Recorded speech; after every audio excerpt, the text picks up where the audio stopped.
Hey, good afternoon, everyone. Thanks for joining us on another session of Ask Me Anything. My name is Acting Sergeant Prash Narajan with the Interpreter Police Uniform Recruitment Unit.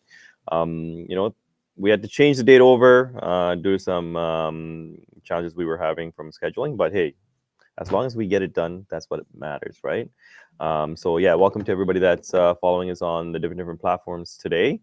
A few things that I'll be touching on in our session today is about minimum requirements when it comes to education, different type of communication skills, or how we want you to articulate yourself when you're going through our hiring process, not only the process, but the application. And also, we'll touch on some special and transferable skills. And like always, if you have some questions about anything in terms of hiring process or anything that you are thinking about or want us to talk about or even showcase, certainly pop them on our messaging platform there, and I will be addressing it. I guess one of the things I want to talk about today, this morning we had a chance, or I had a chance, I should say, was to provide a job offer to one of the candidates in our organization, a cadet actually that was going through the hiring process with the OPP, and I was able to give her an in-person job offer.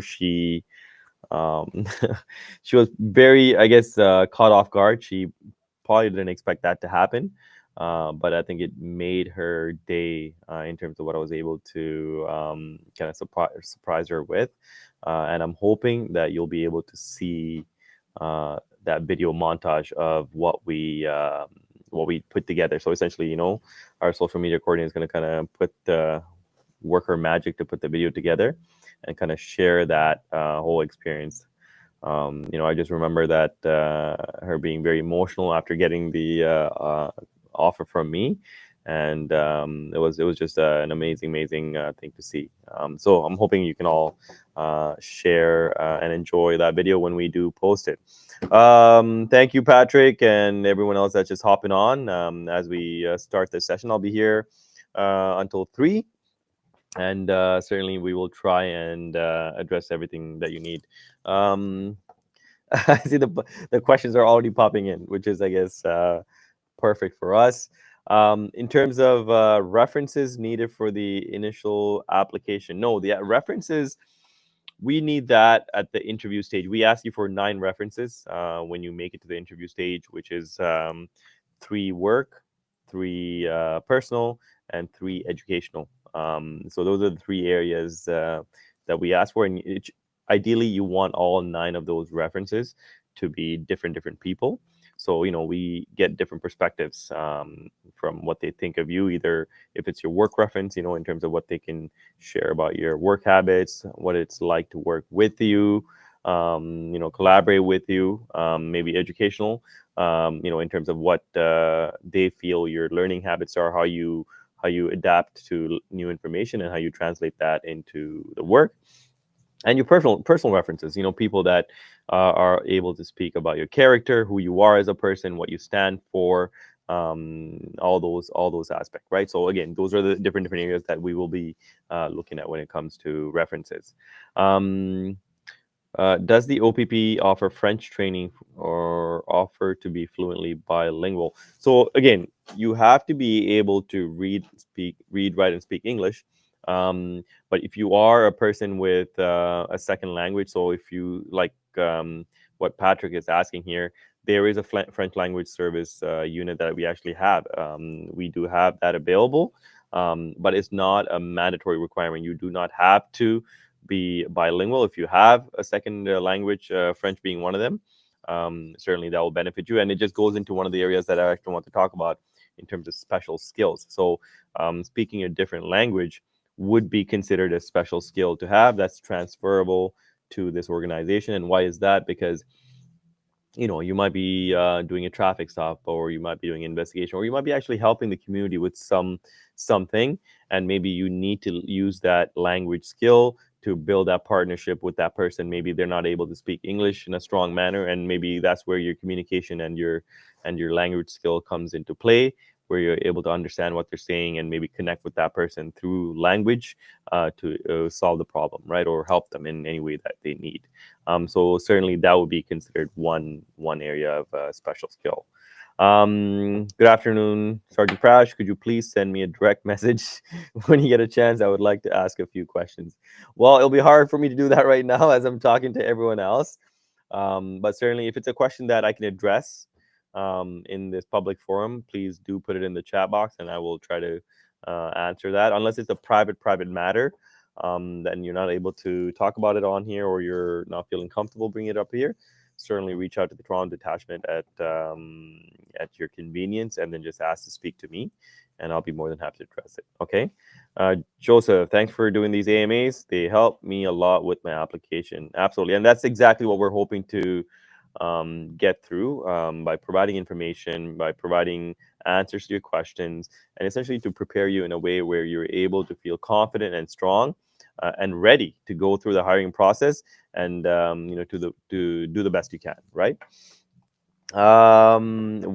If you worked for same place for 15 years, would you just get 3 different work references, manager, coworker? Absolutely, yeah, exactly. So if you want to make sure that you have a diverse pool of people that can speak to you, right? Because not every single person would be able to address different qualities, or different people observe different qualities in you. So having different people that we're able to speak to get the idea of you, of who you are as a person, as an employee, again, that really helps us formulate a picture of you as a candidate, right? So absolutely, if you're in a similar work environment for that many years, get different people that can speak to you. Okay. Where would I start application wise? Great question. opp.ca/careers. So if you go to opp.ca/careers, you'll see we've transitioned over to a paper application, which we used to have, to a virtual online portal application. You would go on opp.ca/careers. You would click on the police officer application if that's what you're interested in. But if you're interested in other positions such as auxiliary, cadet, special constables, civilian employment opportunities, you would just click the different links. And when you go into the portal, you would be asked to create a profile. So essentially, you would be creating an online profile where you can constantly go in and update the information. Everything that we're looking for is either attachments, you would upload the attachments, your picture, information, you would fully just type it in. And what's amazing about this portal that we use right now is it's self-sufficient in the sense that it would tell you if you miss anything. You won't be able to submit the application without all the required information being submitted into the program. So you'll be able to see, 50% complete, 75% complete, 90% complete, and eventually it'll tell you it's 100% complete. And when you see that, your application could be submitted. So opp.ca would be the opp.ca/careers would be the first starting point. But I also really encourage you to read our frequently asked questions. The frequently asked questions page essentially answers hundreds of things that maybe you probably did not consider, that you probably should be aware of. So when you go in there, we really broke down everything from different stages of the hiring process, what you need to know, and certainly what would be beneficial to you as you go through this process, right? So please make sure you go visit the frequently asked questions page. Thank you for the questions, everybody. Moving right along here. What is a skill that OPP would like to see for a new recruit that they haven't seen in some time, or a habit that you would like to see recruits have going into training? Maybe if you're a pilot. No, I'm just kidding. So we actually do have aviation's unit, and the last time I spoke to them, I think it was a few weeks ago, they're actually looking for pilots. This is, my natural opportunity to promote the organization and the different opportunities. So I'm going to just talk about the pilot situation. So yeah, we're looking for pilots in the organization. If you are a pilot and you want a different career experience where you can be a police officer and a pilot, or even if you don't want to be a police officer and you're a pilot and you want to apply, we can certainly we accept civilian pilots also. So again, there's 2 streams. You can apply to be a police officer and then use your pilot experience to apply for that unit. or you can just apply as a pilot to just the civilian role to be a pilot. Again, these are some things that I always like to promote, because sometimes people don't realize all the unique and different opportunities. But getting back to the question that was asked, what's a different skill? Patrick, I would say there's so many skills that I can probably rhyme off and talk about. But maybe one of the skills I will tackle from just what I see from the interview standpoint and the application standpoint is communication. Why is this important? Because one, when you're in the interview, I, as a recruiter, what I'm looking for is your ability to communicate your thoughts in a strong manner. You're able to articulate what you want to say so the listener understands and walks away with the information without any confusion. And this is so vital and important when you actually are an officer on the road. And myself, I've had situations where my communication got me into trouble, and my communication also at times got me out of trouble, in the sense that the message that you articulate has to be able to be received well by the receiver, and they need to understand what you're telling them. So as an officer, it's very, very crucial that you tell people exactly what you expect of them as an officer. Or if you're giving direction at a scene when all chaos is breaking loose, it's very, very important that you communicate in a strong manner, in a clear manner, and the directions that you're giving is being properly received. And during the interview, I find people struggle to do this. They're not able to articulate their thoughts in a strong manner, or the example that they're providing for competencies that we ask, such as it could be a teamwork example or a problem solving example. They're not able to formulate and speak their mind, even though they probably have a strong example and a learned life experience. They're just not able to articulate it well. So certainly, I think this is a huge skill set that I would say that people should focus on and really mentally prepare, um, when they're in an interview situation. On a day-to-day basis, we all are able to communicate our thoughts with all the people that we know, but during the interview, it's a very different scenario, because one, your nerves play a huge part. You're nervous already to start off with. You're in a policing interview, and there's a police officer across the screen talking to you, asking you questions. And again, it's very, very hard to compose yourself sometimes to answer this in a very strong manner. But again, I think communication would be something I would talk about. Sorry, I kind of went off on a huge tangent there. Are the two reference letters at the beginning of the application voluntary? Yes. So minimum 2 is what we're asking for, but it's not voluntary. You have to have it. So the reference letter is anything where it's a character reference letter. People that family, friends, coworkers, it could be anybody. You can ask anyone to write you a reference letter, but you have to submit it. It is a requirement. Okay. Would hobbies count as a special skill, even if they don't really relate to policing? Well, that we're kind of asking you about what sort of skills, or I guess transferable skills, can you bring over to a policing realm. There's a lot of skills that you probably could. So if you're a for example, I spoke about the second language. If you have a second language, that would be considered transferable skill. Maybe you're a DZ driver. You can drive tractor trailers. That would be considered a transferable skill, because again, we do enforcement and we police the highways just to make sure every single load being transferred by a transport truck is properly secured, and the safety mechanisms are all in place. So that is something you would inspect as a CVOR perspective, right? So again, these are transferable skills. Maybe you're a pilot. If you have a pilot's license, again, maybe you can come to the OPP and be a pilot with us. That would be considered a transferable skill. So there's so many I can go on about that. So that's the perspective I want you to think about when I'm talking about that. Jenna is asking, are the interviews based on OPP core values? Also, I don't see any form of testing for the application process. I'm trying to understand the second part of your question. I don't see any form of testing for the application process. So if you're referring to like, pre-testing before you apply, there's nothing like that for the OPP. You do not need the OACP certificate as some other municipal services do. For us, you just go on opp.ca and you submit the application. You fill everything out for all the information that we want. You submit the application, and now you're right in our hiring process. There's no pre-testing requirements of any kind. One of the biggest things that we believe in is to essentially reduce and remove barriers for people of all walks and backgrounds to apply to our organization and apply to any position, whether it's a uniform position or civilian position. You should have the opportunity to apply and get the opportunity to go through the hiring process to showcase your skills. So that's a big belief that we have. So we've reduced all the presets and removed them prior to even application. So you can be in the process and let us evaluate you on your merits. So that's what our belief is. Okay, hopefully that answered that to you.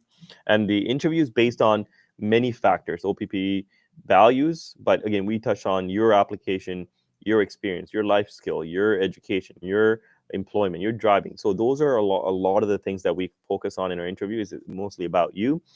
Certainly, we want you to understand what the organization is, what you're applying to, who you're applying to. You know what I mean? Certainly, we need you to understand that, but the interview mostly will focus on you. Okay. Moving right along. Thank you for the questions, y'all. I'm hoping I can just get through them. And again, if I miss your question, just put it up on the board again. I'm just making my way up as I'm going through it, as we're going through here. Sanchez wants to know regarding finances, what is required. So we do, when you make it to the background investigation stage, we do review your finances. We just want to know, what sort of, obligations you have and how do you meet those obligations. And finances is a big part of, assessing your ability to meet deadlines and take responsibility for your actions, right? Are you paying off your loans or your balances on time? And I'm not saying that you need to have no debt. Please don't misunderstand me. We all have debt of so many things. When you go to school, you have student debt. When you have a car, you have a car loan. When you have a house, you have a mortgage. So these are all positive debts because those are things that you need to do to live in this world. But we're talking about things that maybe you haven't been responsible with, or you miss payments with. Again, even if you did all those things, even if you had those type of situations, as long as you've shown an ability to improve and learn from your mistakes, that's also what we're trying to look for. So yes, there is a section in the background investigation where we will assess your finances, and the background investigator will ask for certain details when it comes to your finances to review. Okay. Sorry, y'all. I'm just trying to make sure I didn't miss anything. I'm just moving up here. So hope that answers it there. Sanchez, yeah, you're right with the link there for OPP Careers. Appreciate that for somebody that verified it. That's funny. I have an aviation background and was told it wasn't considered education. No, I'm not sure who told you that. Aviation education would certainly be considered education. Because certainly you're studying. It takes a lot of discipline and understanding to, I think, pass that. So I would say that is considered education in my eyes, anyway, and the OPP's eyes. I'm a 44-year-old. How much possibility is there to join the police? I have security guard background and I'm doing police foundation. Again, so there is no age cutoff. There's the only thing that you need to meet from an age perspective is 18 years of age or older. There's no age cutoff. And I get this asked at many, many events. Sometimes we as people, we sometimes self-doubt ourselves and our capabilities. But if you have the passion, the motivation, and you're able to meet our standards, whether it's physical standards or all the other stages, I would say do not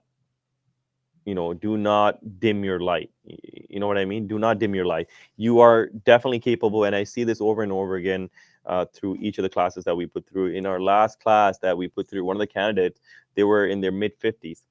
And if you saw this candidate, you would not be able to say they were mid 50 just because of how they carried themselves, their physique. They took care of their physical capability, and they were successful in passing all of our requirements. And this person was pursuing their dream as a second career. They had family obligations they had to meet, so they did what they had to do. But this is something that they've always wanted to do. And, they were able to retire from their first career, and they still feel like they have the passion to work and contribute to the community, and they applied and they were successful in being hired. And this person is currently in training with us at OPC, and I have no doubt I am going to see this person on the road in time when they graduate. And I look forward to seeing them on the road. So please don't doubt yourself. If you have the passion, you want to do this, apply, and I'm certain you will certainly make it. Okay. I'm just trying to say, well, thank you for the time today. Once the application is active, what's the time frame roughly for a call? So, we're really good. I find we're, compared to many other services, we're really good with our turnaround time. Not just the stages, each of the different stages, but overall in terms of hiring. So as you know, as of we've been hiring for 4 classes throughout the year, right? We hire January, April, June, August, and certainly that's the 4 classes that we hire for. And we find on a consistent basis, we're able to get the applications through 4 months, 4 to 5 months, sometimes much earlier than that. So certainly do not apply based on what the timeline is. Just put in your application if you're ready. If you think you're competitive, put in the application, because we work on a basis of processing applications for the next immediate class. So say you put in the application now, the next class that is reporting to training is the first week, actually the June 2nd or 3rd, I believe it's June 3rd, which is a Monday.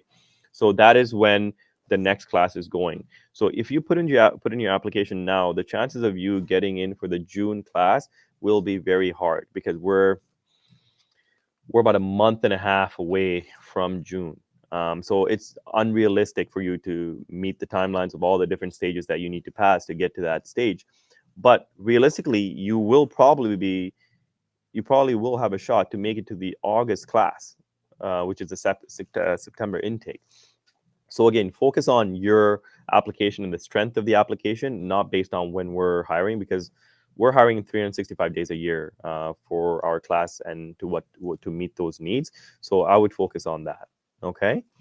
Can two? Sorry, y'all. I'm just trying to catch up here. Can 2 references be used as part of the 9? Ideally, we don't want that, because again, we want different perspectives, and I touched on this earlier. But if you're having trouble and you just can't do it, maybe you can list them and we will decide if it's acceptable or not. But I really encourage you to find 9 different references. Okay. Any advice on someone who's waiting for the 1-year deferral? Are we eligible for the REACH program? We're currently revamping the REACH program, and our outreach coordinator is on top of revamping that, because we want to really offer that to everybody. I know we had the REACH program initially where you had to apply and be selected for the REACH, but we feel, and it's limiting for many people that want that information that could benefit them in being hired. So what we're doing is to really make it accessible at any time for people that want to apply to the positions that we have. So be patient with it. I think our new revamped REACH program, which is going to be accessible through videos and information, like a self-taught program, will be coming soon. Okay. Thank you for the love. Clearly, I'm doing a good session so far, so that's great. That's great feedback. Are there any resources or prep programs you recommend for applying? I wouldn't say specifically that we offer. We're not able to offer you specific prep programs or anything like that, but there's a lot of private things that you can use, such as interview prep, in terms of getting to know how these type of competency interviews work. So look that up online, and there's a lot of information that you're able to do. Okay. Yes, if you have references at the start of the application that gave you reference letters, they can be used as part of the 9 later on. Yes, you can do that. Star wants to know if we decline a previous job interview because we have been offered a second PhD position. Well, that's a good thing. I think you should decline that. That we cannot relocate for, and if the situation changes, will this impact your eligibility for other? No, absolutely not. Like, we understand people have commitments of personal nature, family nature, employment nature, and for whatever reason you're not able to meet the obligation, again, we will still try to encourage you to consider and keep you considered for the next class. It's a case-by-case basis, depending on situation. So it's a very broad question there. So I can't specifically speak to what your situation is, but again, we will work with you to certainly meet your need. Hi, my colleague is from Turkey, Ankara. Oh, look at that. Somebody's from Turkey watching today. That's all. That's a good thing. Hey, if you have your permanent residency or citizenship, please apply, opp.ca/careers. How does it work if you have gone to Oakville 38 years ago? Still need to apply? I'm confused with the question. Brian, maybe you can rephrase that question. How does it work if you have gone to Oakville 30 years ago? Still, yeah, I don't get the question. Rephrase that for me, Brian. See, example of communication. Maybe he can communicate that a bit differently for me to understand the question. What are some common experiences and learning opportunities that potential candidates can gain from the auxiliary program? Great question, Todd. And I wonder if it's the same Todd that I've been I've been speaking to about this. The auxiliary program, for those of you that don't know, it's a volunteer program. We are accepting applications for this program. So if you are on the fence about applying to be a police officer or any position within your organization, the auxiliary program is a great way for you to understand what a policing role is all about. In the auxiliary program, you're able to go on ride-alongs with officers. You're able to take part in community events. You are able to truly get an exposure to the culture of policing, understand what the day-to-day role of a police officer is, and if that is something that gives you the motivation or understanding of pursuing this career, great. We would love that. But say you do that and you realize maybe this is not a career for you and this is not what you thought it was, that's also great because at least now you can look at it and be like, what, this is not something that that fits my lifestyle or what I'm looking for in a career path. That's great. At least you walk away with the experience that you had and pursue other avenues of whatever employment opportunities that you're looking for. Okay. So it's a way for people to understand this role and really see if it's for them. So I really encourage you, for those of you that are on the fence about it, apply, become an auxiliary with us, learn and see the job firsthand, and then you can decide if you want to pursue it. How do you communicate with people who use different foreign languages and with disability? So I'll speak to one example. So within the OPP, we have a communication. It's like a card that we offer. Say we stop a driver that is not able to communicate. Maybe they don't speak. Certainly, we have people that sign within our organization, and we also partner with third-party agencies where we're able to get a person that signs. So we have a placard there that we offer to members when we pull them over, and we give them the placard if an officer is able to identify that there's a communication barrier, and go that route. If we have maybe during an investigation there's a communication barrier in terms of language barriers, certainly we will use local resources, such as within our organizations we have many officers that speak different languages, and we're also able to rely on municipal services to see what other languages there are that people speak. And if not, certainly we'll go to a third party to use a translator that can help us with essentially getting the information across or understanding what they're saying.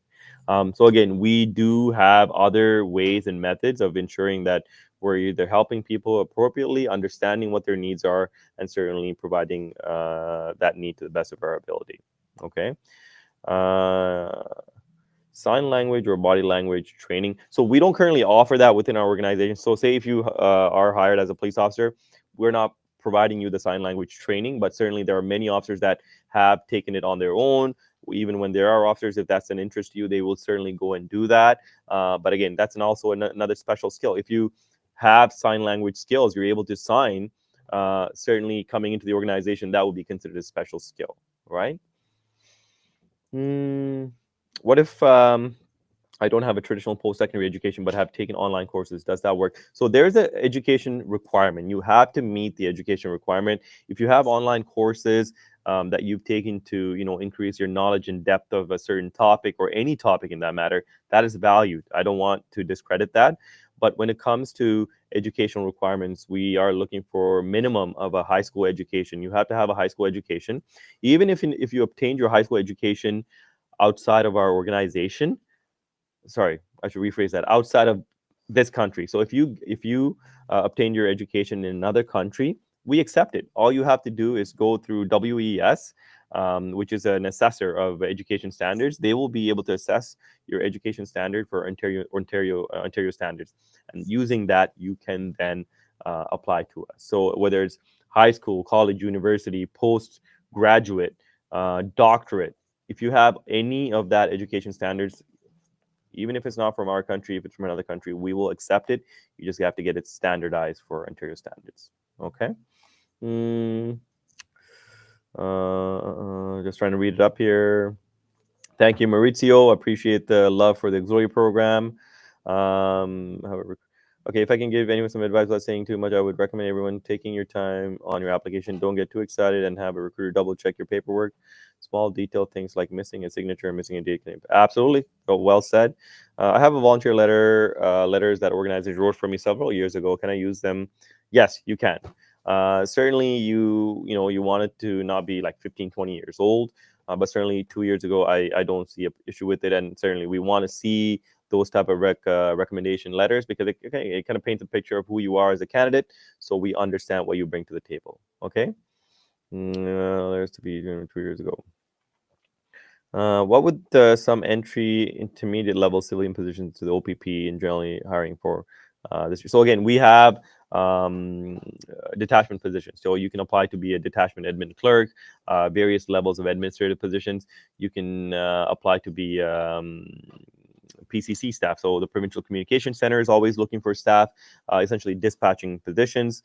We're also looking for people in the CAD section, where essentially, when you type up reports or when you do dictation, there's a unit that actually specifically works within the organization to type all that information out. So the officer is not sitting in front of the computer typing everything out. The officer can dictate their synopsis to a report, and someone else will be typing it up. So again, these are different positions that are available.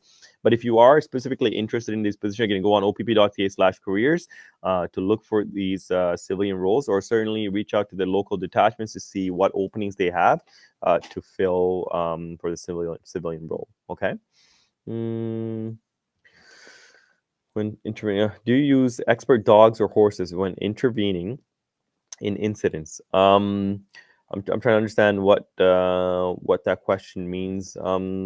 If you're talking about maybe support services, support service animals, again, we would not be using it within our organization. We don't offer that, but certainly if there is a major investigation or something that's going on where victim services that we coordinate with needs that type of support to help someone, certainly I think that would be available. But immediately within the organization, certainly we wouldn't be able to offer that specific type of help. But if we were to look at like mental health, help for officers, families, certainly that is something we offer through various platforms.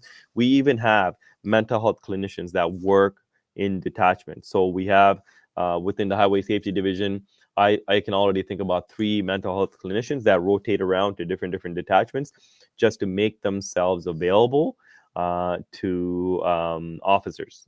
Because as you understand, in this career, in this line of work, we do get exposed to things that impact us. We all get impacted by things that we see in society, and certainly in policing, there are things that officers get exposed to that impact their mental health. So we as an organization have made sure that we have the right type of support system available for them, also confidential support system that are able to kind of deal with individual basis, what they're looking for to essentially set them up for success, not on the immediate situation, but also for the long run in their career. Okay. Are there any openings for special constables? Yes, there are openings for special constables. So please do go on our website. You'll be able to see what the job description of a special constable position is. We have special constables that do a myriad of different roles. Supporting frontline staff at the detachment, doing court officer positions, and we also have special constables that do prisoner transport to jails and court services. So again, there's different roles that special constables do, and again, usually many of the special constables use that role as a stepping stone to then apply for the full constable position. But sometimes special constables love where they are and what they do. It kind of gives them some flexibility from a work-life perspective, or maybe if you have a second career, certainly that's another way to kind of balance your work needs. Okay. Can you provide information about crime scene investigation and crime scene protection? Again, that is something that you would be trained on when you attend Ontario Police College. So actually, that's the section of training that will be focused on. So when, as an initial investigator, when you show up to a crime scene, how the crime scene needs to be secured, what sort of information you need to gather, who you need to notify, what are some of the telltale signs that you're looking to identify for investigation follow-up or immediate action. So again, that's part of the curriculum that you will be exposed to when you go to the Ontario Police College and also at the Provincial Police Academy for post training. Can you tell me about a call you've attended where you felt like you really made a difference? A lot. There's probably so many different scenarios that are probably running through my mind, but the one that really jumps out at me was when I was with my recruit, and we were going to a call where a vehicle had flipped over in the 401 here in the GTA. And when we got there, there was a lady actually stuck inside the vehicle. The vehicle was on its roof.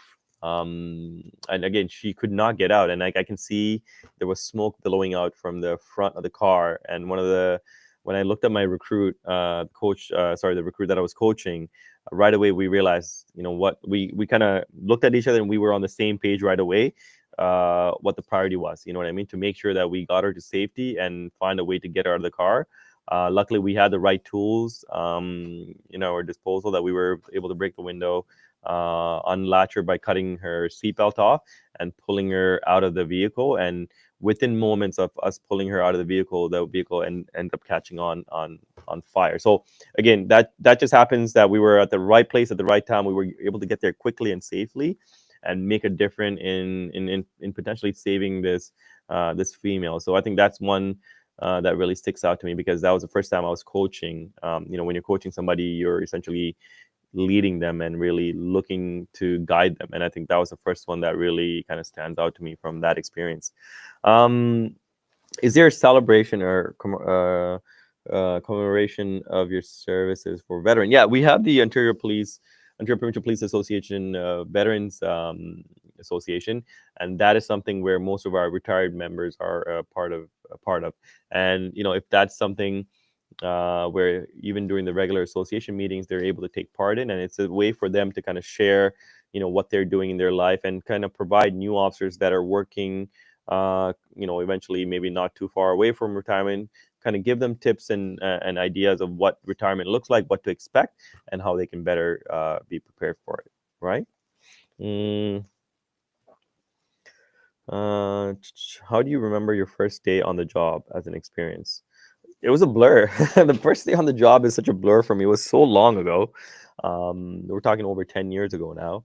But I remember reporting to the detachment and just being very nervous. You're so nervous, like you don't know, who your platoon members are. You don't know your supervisor. You don't know who your coach officer is. So I remember being very, very nervous. And you don't know if your uniform is all put on properly, even though you've checked it about 100 times. So there's a lot of thoughts running through your head, right? Because you just want to make sure you put the best foot forward. You want to make a first good impression, like the best impression possible, because these are the people that you're going to be working with, relying on them to help you. Putting your life in their hand when things go bad, right? So there's a lot of things like that. But my first experience, I think the feeling that I remember was, my coach officer met me. They took me, showed me the detachment. They introduced me to all the members on my platoon. Showed me what I would be doing. Like it was a lot of things that I was taking in, but it was a great experience. All I remember was just having this big smile on my face as I was walking around, just really understanding what this role was, and I was still very stoked about just wearing the uniform. And I think that was a huge feeling for me when I think about the first day. Okay. How long are you with the coach officer? So once you graduate, so maybe I'll touch on that a little bit. So once you get the job offer, and I was talking about this morning. So I gave an in-person job offer to a cadet that was within our organization. She had gone through the whole process, and she was waiting to see if she got hired or not. And I had the blessing of giving her an in-person job offer. She was over the moon. She was so emotional. I think all the hard work and effort that she put in, she was able to kind of culminate in that few minutes of when I gave her the job offer. So it was an amazing experience, and I hope most of you get to see that video when we post it. But now that she has her job offer, she'll be reporting to training, which is at the pre training in Aurelia for about a week, the first week, where it's mostly like an orientation situation where you get all your uniform, your kit, you get to understand all the different people that will be going with you to Ontario Police College. So after the initial orientation, you'll be reporting to Ontario Police College for your 3 weeks of virtual training. And then after that, you'll be doing the in-person training at Ontario Police College for a set of time there, about 12 weeks there. And then after that, you'll be coming back to the Provincial Police Academy for post-training. So again, this all happens all together for a span of about 3 months. You'll be there doing all this, about I said about 22 weeks, 22 to 23 weeks. You'll be doing that. And then once you finish your training and you successfully pass your training, you will graduate as a fourth class constable. When you're in training, you're a recruit constable. And once you graduate, you become a fourth class constable. And then when you report to the detachment, you'll be paired up with the coach officer. You'll be paired up with the coach officer for a period of 1 year while you're on probation. And during that time, your coach officer is assessing you and teaching you and helping you really become a full-fledged officer. Just making sure that you're doing everything right, everything that you were taught at the Ontario Police College and the Provincial Academy, you're able to put into practice, right? You're able to do the job. And so throughout the year, you're having every 2 months, you're having evaluations done. And if you need to be topped up in certain areas, maybe if it's not your strength or you're struggling with some of those factors, they will make sure they do that for you. And I had the blessing of coaching 2 recruits, and they were amazing officers. Very different recruits, but certainly they were able to help me be a better officer, a better coach. But they themselves were in a learning environment, so they did really well. So it's meant to be a very engaging, learning and growing opportunity as an officer for you, because it's a totally different career. It's a brand new career, something you probably never experienced. And again, it's a really amazing time to really find out what you're made of, I would say. So certainly, I think it does help in that sense. Moving right along here. Oh, look at that, almost 2:45. Only 15 minutes ago. Let's see if I can get through this. I started application online portal. How can I connect with a recruiter like yourself or a recruiter from the Toronto or Caledon detachment? So certainly, if you need to get a hold of me, reach out to the Toronto detachment and ask to speak to me. And if you don't get a hold of me, just leave me a voicemail, and I'll usually get back to you in terms of any questions that you have. Okay. Thank you. Yeah, thank you for the love there. Good mission. God bless. Success. Thanks. Appreciate that. Is OPP hiring? Absolutely. We're hiring. We're certainly accepting application for the next intake and the several intakes later on in this year. The one after this would be in the fall, and then in the winter time after that. Okay, so hopefully, again, go on to opp.ca/careers so you're able to understand the information that we have there, and certainly read the frequently asked questions so you understand what we're looking for. And if you need further information than that, reach out to me at the Toronto detachment. I'll be more than happy to answer that for you or speak to you about any questions or concerns that you may have. What is the average length of hiring process? I touched on this earlier there, 4 to 6 months. And I find mostly we're hiring in the 4-month period. I think we've been very consistent with our hiring and how fast we move candidates through. And that's one of the biggest feedback that we're getting from most of our candidates in terms of how fast and efficient we're able to get a candidate from one stage to the other. And I think, compared to many other services, we're able to do it in a very efficient manner. Most candidates, when we ask for feedback from them, they tell us, they don't feel like they're waiting a lot from one stage to the other. They actually feel like their application's moving way too fast. I guess that's a good problem to have. So I think certainly we're very good. Are there times where maybe an application is in the hiring process more than 4 months? Yeah, that happens.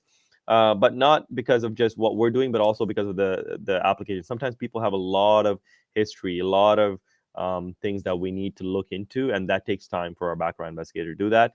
But majority of candidates, I find, they do feel that we process them quickly. They're able to move through much faster. Okay.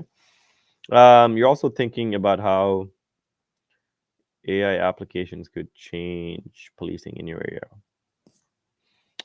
Artificial intelligence applications. I don't know. Maybe I don't understand the question in terms of maybe what you're asking there. Yeah, absolutely. Like artificial intelligence or AI, that's certainly part of our world right now, and that's a big thing that's happening right now. Do we have that integrated into our hiring process at this time? No, we don't have it. Maybe in the future we might. Certainly, I assume that's where we're going as a society, as a world. So I do see certainly that being involved in not just the hiring process, but I think policing in general. I think certainly that will happen. You know, you can't fight change. The change will happen, and all you can do is the best to adapt it, so you're well prepared for it, right? Um, Moving right along, how many EPOs per intake does the OPP take? So yeah, the EPO is an experienced police officer program. So currently we are accepting positions for the experienced police officer program. So if you are a current member of a police service within the country, or if you have been serving as a police officer in the last 2 years um, within the country, certainly you're eligible to apply to us as an experienced police officer. We hire maybe 2 to 3 times a year for that program. Unlike the regular recruit program where we hire over 100 people per intake, the experienced police officer program, we do not hire many, maybe 30, 40. The numbers fluctuate based on our funding to hire, because the experienced police officer program is hired at the top salary rate, whereas a brand new recruit is hired at the recruit rate, which is much cheaper than experienced officer. So certainly we are hiring applications for that. You can go on opp.ca/careers and go through the experienced police officer portal to submit your application there. Okay. Hey, do you accept other physical tests like pair test used for RCMP or used for the Quebec Provincial Police Service? No, unfortunately, no, Hamza. We do not do that. Currently, in our hiring process, you have to pass the shuttle run. You have to get level 7 on the shuttle run. And once you attend Ontario Police College, you have to pass the prep test. And again, both of these tests, if you are not familiar with it, you can take a look at it on YouTube. And we also offer free testing where you can attend in person to do the shuttle run. And certainly some municipal services offer the prep test also. It's a way for you to kind of see where you are, and then also see where you need to improve. So again, look on our opp.ca/careers events page to see when our physical testing prep test, or sorry, not the prep test, the shuttle run is being held. And you can apply, sign up for free and attend. And usually I'm there. I'm one of the fitness appraisers for the OPP recruitment unit. So I will be there, and it's a great way for you to do your test and also interact with us, engage with us, and ask questions if you have any of that. Okay. Does OPP provide training and certification courses to public members to deal with them? No, we do not. We do not do that. It's only for internal members. We do not have that option available. But certainly there are a lot of online course platforms, and one of the ones is CPK and Canadian Police Knowledge Network. That does offer members of the public to take courses that really enhance your education and knowledge of various topics. So please go check that out. But that's just one of many online platforms that do that. Okay. Do you have any interview for an upcoming interview? I think I circled on this before. Your communication skills. We are certainly assessing your communication skills during the interview. So we want to know, when you talk about a situation or you're sharing an example, that you articulate it in a manner that we're able to easily understand, but articulate it with substance, right? Articulate it with, what we call it the SARE model: situation, action, intent, and result. So when you talk about a story, you're not like, if you even think about talking about sharing a detail of a story with your friends or family, we all do this. We always talk about how it started, what happened, how it ended, right? So that's exactly the same way we want you to do that in the interview, except you're just very nervous. So we understand that, but don't let the nervousness overtake you in the interview, right? We understand you're nervous, but we still have to hear you talk about the examples and talk about yourself and talk about the information. So focus on communicating. And I find if you stand in front of a mirror and you practice, it really helps. So that way you can see yourself, how you're articulating and how the words are coming out and how you look physically, right? So focus on that, I would say.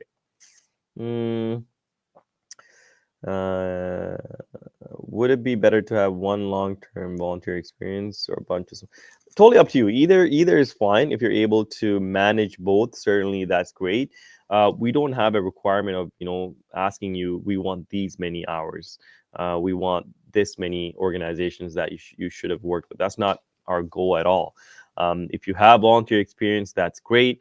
But it could be with just one organization for the entirety of the time you volunteered, or even if you have two, three, four, five different organizations that you worked with, that's great. It just enhances your ability. And like I said, going back to the auxiliary program, many of our candidates go through the auxiliary program. Why? Because one, that gets you your volunteering, but two, you get to volunteer in an environment that is conducive to the profession that you're going to pursue, which is policing. So it's like two birds in one stone type of situation, right? So I would encourage you to consider it if you're looking to get into this career, so that way you learn about this career, but at the same time you meet your volunteering goals too.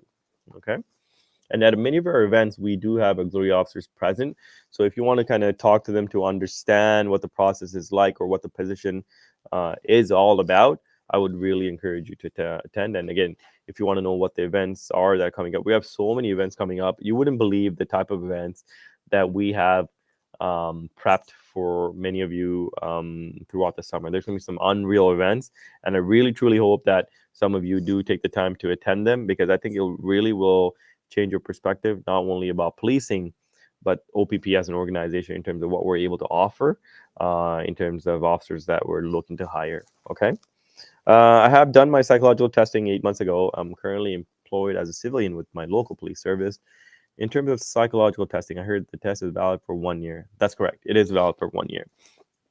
And maybe, I'll elaborate on that. So if you are a candidate looking to apply to the OPP and maybe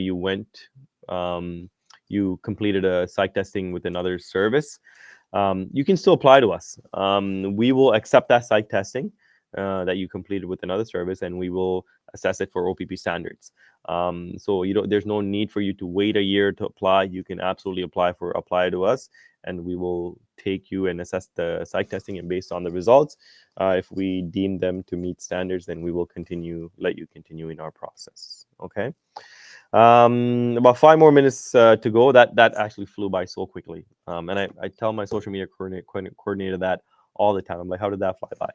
Are there any non-governmental private security and protection companies that support you in your state?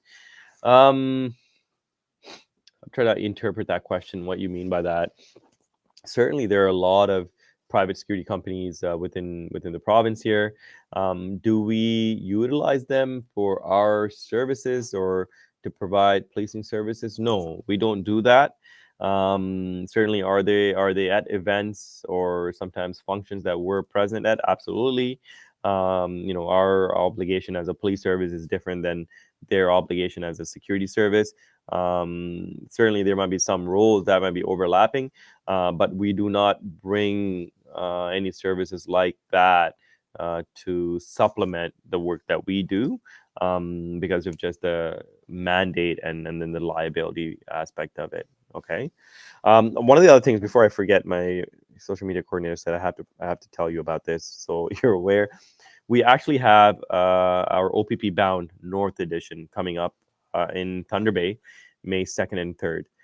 It's a multi-day interactive event, and you can go on opp.ca/events to reserve your spot. And the reason that I say this is sometimes, I get many inquiries about, what are your opportunities up north, whether in the Northeast or Northwest. If I were to take on the duration posting, what does that mean? What does that look for me? What does that look like for me? So this is a great way for you to kind of understand that if you are somebody joining in from our northern areas, or if you're in the northern part of our province, or even if you're here and you want to know what that's all about, this is a great way for you to attend the OPP Bound that we're holding there in Thunder Bay on May 2nd and 3rd. Again, we will expose you to anything and everything that is about the North, our Northeast and Northwest region, two other regions that are really, really broad in terms of space. And what is it that you do? What sort of policing will you do there? Like traditionally how we do policing here with our vehicles, It's not like that there, right? You would actually use snowmobiles, ATVs, and boats and other means to get around because of just how rough the terrain is. Some of these places don't even have roads to drive on, right? So again, it really is a different and unique take on policing, but it's a requirement because we, as the Ontario Provincial Police Service, we are required to police not only our areas that have a big population, but also remote areas across the province. And if you are the type of person that loves the outdoors and loves things that has nothing to do with the 401 where you're stuck in traffic all day, certainly this might be something that might be for you. And there's a lot of financial incentives that we also offer in terms of maybe considering posting up north or our duration postings. Okay, so like I said, May 2nd and 3rd at the OPP Bound North Edition in Thunder Bay. And if you go on opp.ca/events, you'll see the registration, and you can also see some of the different things that you need to be aware of when it comes to this event. Final questions here. Does completing a cadet position with the OPP increase the chance of being hired as a regular constable afterwards? Is there a pathway or priority given to cadets when applying to become a police constable? So as I was talking about the situation, I actually offered one of our female cadets their job offer this morning, and it was an amazing experience for me. It kind of took me back to my experience of receiving my job offer over the phone. But no, there's no special considerations given to people in our organization applying for a position compared to somebody that's applying from the outside, because that would be unfair. So anytime you apply for a constable position, every single person has to go through the same hiring process as anyone else. There is no preferential treatment given. But the only thing that maybe you might say is a preferential treatment is that this person, with the experience of whether you're an auxiliary cadet, special constable, they actually get to be in the organization and learn about the job, so they can better speak about what this job is, and they have better knowledge about this profession. So I think that would be the one benefit. So certainly that would be something that you should probably consider. But when you go through the hiring process, no one is given any sort of preferential treatment just because you're in the organization compared to somebody that is outside. So in saying that, again, I just want to thank you again for those of you that attended. I hope you found this meaningful, engaging, and informative. And again, we always continue to do our AMAs on a regular basis, every Wednesdays at 2 p.m. Certainly, except for today, we had to change the schedule up due to logistics. But like I said, either if it's myself or one of my colleagues that conduct these sessions, it's a great way for you to understand, some of the changes that are happening in terms of the application process, but also, if you need to know what you need to do to better be prepared for not only the hiring process, but beyond. So again, enjoy the long Easter weekend, everybody. Be safe. I hope you get the time to spend with your family and friends, to be thankful for all the things that we have in our life. And certainly if you are one that is, considering this profession and working towards it, I wish you all the best. And for those of you, maybe you're not in the application stage yet, or you're thinking about it and maybe you're working on some of the things to be competitive, please don't give up. Keep doing what you're doing, and I hope to see you at one of our in-person events. If you have the time, please do come say hello to us, come talk to us. We would love to meet you and kind of give you the info that you need to get you through and potentially be hired. So we can give you our uniform. Well, not my uniform, but something similar, so that way we can get you on the road to serve the province of Ontario. All right. So anyhow, thank you very much. Enjoy the rest of the afternoon, and we will see you at the next AMA. Take care, everybody. Bye bye.